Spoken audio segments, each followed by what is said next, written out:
এখনকার সময়ে LPG gas ছাড়া মানুষ অচল। গ্যাস নেই এমন কোনো বাড়ি এখন আর খুঁজে পাওয়া যাবে না। তাছাড়া আমরা গাড়িতে পেট্রোল কিংবা ডিজেল ভরে থাকি, সেগুলো কিভাবে তৈরি হয় ও কিভাবে পাওয়া যায় সেটা সবারই অজানা। আজকে আমরা এই সমস্ত বিষয় নিয়ে আলোচনা করব। প্রথমে আমরা জানব এলপিজি গ্যাস কিভাবে তৈরি হয়। রান্নার গ্যাস সিলিন্ডারে গ্যাস কিভাবে ভরা হয় সেটা দেখব। এলপিজি গ্যাস দুই পদ্ধতিতে পাওয়া যায়। প্রথম পদ্ধতিতে প্রাকৃতিক গ্যাস থেকে রান্নার গ্যাস পাওয়া যায়। প্রাকৃতিক বলতে বোঝায় মাটির নিচে থেকে পাওয়া গ্যাস। তো চলুন দেখে নেওয়া যাক প্রাকৃতিক গ্যাস কিভাবে মাটি থেকে পাওয়া যায়। প্রাকৃতিক গ্যাস পাওয়ার জন্য প্রথমে বৈজ্ঞানিক টিম ডিটেক্টর মেশিনের সাহায্যে খোঁজ করে যে মাটির ঠিক কোথায় এবং কত গভীরতায় গ্যাস মজুদ আছে। সমুদ্রের অনেক গভীরেও এলপিজি গ্যাস পাওয়া যায়। যখন গ্যাসের খোঁজ পাওয়া যায় তখন বড় বড় মেশিনের সাহায্যে সেখানে ড্রিল করা হয়। ড্রিল করা শেষে বড় বড় পাইপের সাহায্যে এই গ্যাস বের করে নেওয়া হয়। মাটির নিচ থেকে প্রাকৃতিক গ্যাস বের করার সময় তার সাথে আরও অনেক গ্যাসও বের হয়, যেমন ইথেন, মিথেন, প্রোপেন, বিউটেন। এছাড়াও আরও অনেক গ্যাস বের হয়। এরপর এই প্রাকৃতিক গ্যাসকে ফ্যাক্টরিতে নিয়ে গিয়ে ফিল্টার করা হয়। এই গ্যাস ফিল্টার করার সময় প্রোপেন আর বিউটেন গ্যাসকে আলাদা করে নেওয়া হয়। আর এই প্রোপেন এবং বিউটেন গ্যাসের মিশ্রণকে এলপিজি গ্যাস বলা হয়। এই গ্যাসকে সিলিন্ডারের মধ্যে ভর্তি করা হয়, যা দিয়ে আমরা রান্না করি। দ্বিতীয় পদ্ধতিতে সিলিন্ডারের গ্যাস পাওয়ার জন্য ক্রুড অয়েল ব্যবহার করা হয়। এই গ্যাসের গুণগত মান অন্যান্য গ্যাসের তুলনায় অনেক বেশি ভালো, কিন্তু এই গ্যাস পরিমাণে অনেক কম। এই ক্রুড অয়েল থেকেই পেট্রোল এবং ডিজেল পাওয়া যায়। মাটির নিচ থেকে সংগ্রহ করা কাঁচা তেলকে ক্রুড অয়েল বলা হয়। আর এলপিজি গ্যাস ও ডিজেল এই তেল থেকে পাওয়া যায়। এই তেল দেখতে কালো ও গাঢ় তরল পদার্থের মতো।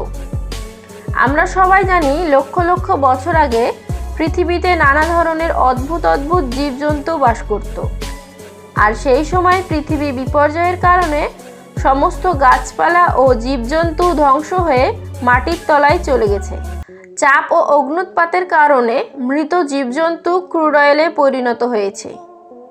তারপর থেকেই মানুষ মাটির নিচে ক্রুড অয়েলের খোঁজ পায়।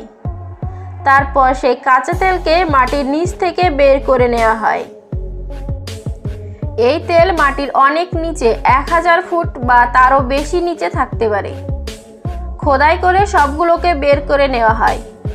বৈজ্ঞানিকরা প্রথমে দেখে কোথায় কাঁচা তেল আছে আর কোথায় নেই। যে স্থানে কাঁচা তেল পাওয়া যায় সেখানে 200 ফুটের গর্ত করে বিস্ফোরণ করা হয়। মাটির নিচে কতটুকু এলপিজি গ্যাস ও পেট্রোল আছে সেটা দেখার জন্য বিস্ফোরণ তরঙ্গকে সুপার কম্পিউটারের সাহায্যে অ্যানালাইসিস করা হয়। সমস্ত পরীক্ষা করার পর সেখানে খোদাই করে মেশিনের সাহায্যে কাঁচা তেল বের করা হয়। কাঁচা তেল রিফাইন করার জন্য ফ্যাক্টরিতে নিয়ে আসা হয়। রিফাইন করার পর ডিজেল, পেট্রোল, কেরোসিন, মোম সিলিন্ডারে ভর্তি করে গ্যাসের মতো উপাদান পাওয়া যায়। বড় বড় বেলুনাকার পাত্রে এই কাঁচা তেল রিফাইন করার জন্য ঢালা হয়।